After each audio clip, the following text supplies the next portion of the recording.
kemon Wah yang ngabe ti begin le nanti kemon gitu yang begin dia menguliah setelah juga pun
Mana kena kesini, tahu tinggi dah kerja nak aktif.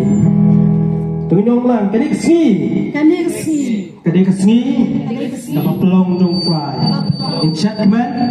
Menilai risa. Nama kakak teng ke jom try. Amen. Tak jual membuat.